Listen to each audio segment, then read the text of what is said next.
Alright, in this video I'm going to talk about infinite limits, or limits as x is approaching infinity or negative infinity. And we're going to talk about polynomials, and we're also going to talk some about rational functions. So these first two limits that I have are limits of polynomials.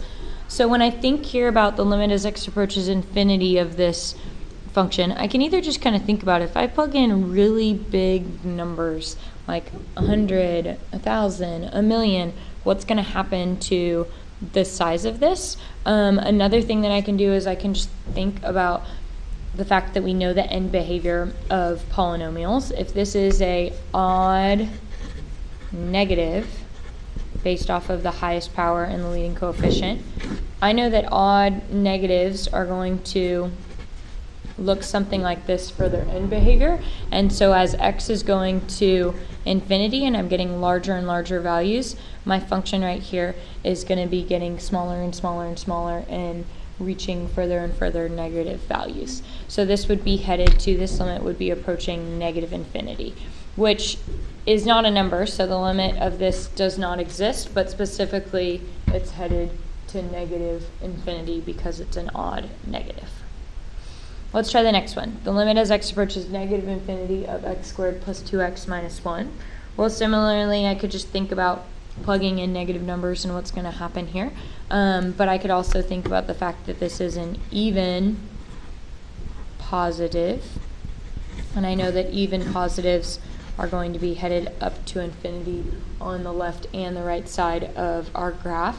So if I think about the limit as x approaches negative infinity, the left side over here, as my x values get smaller and smaller and smaller, what's happening to my y values? They're headed up to positive infinity, which is not a number, so that means the limit does not exist, but specifically I'm headed to positive infinity, which is helpful to note rather than negative infinity, for example.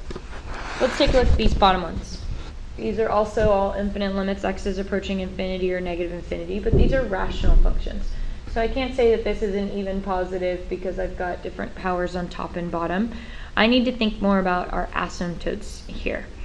So think about what happens if I plug in a really big number here. Well, these are going to become fairly insignificant, and I end up with a number over itself. If I just had x squared over x squared, then that would be almost equal to 1.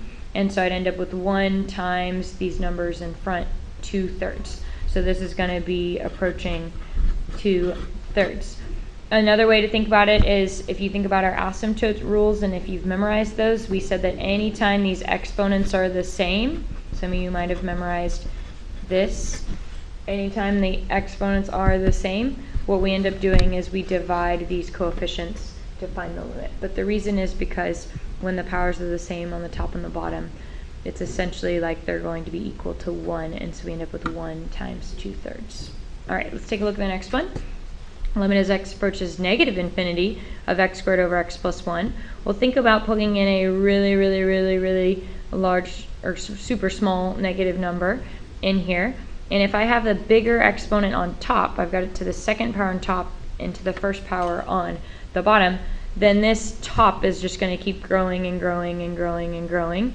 And so I would have a positive number on top, a negative squared would be a positive number, divided by a negative number on the bottom. So this would be approaching negative infinity, or the limit would not exist there. So anytime we said that it was bigger on top, there were no horizontal asymptotes. And then we said we need to think about whether it's headed to positive or negative infinity. This one would be headed to negative infinity. Last one, the limit as x approaches infinity of x squared plus 5 over 3x to the 4th plus 1.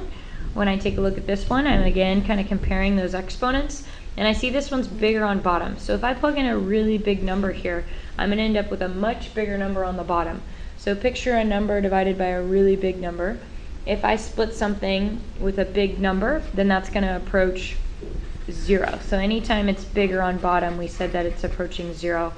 You can kind of think of the example I gave in class. If I share a pizza or divide a pizza among 1,000,000 people, the size of your piece is going to be approaching 0. So the bigger this number gets on the bottom, your limit is going to approach 0. So that would be our final answer for this one.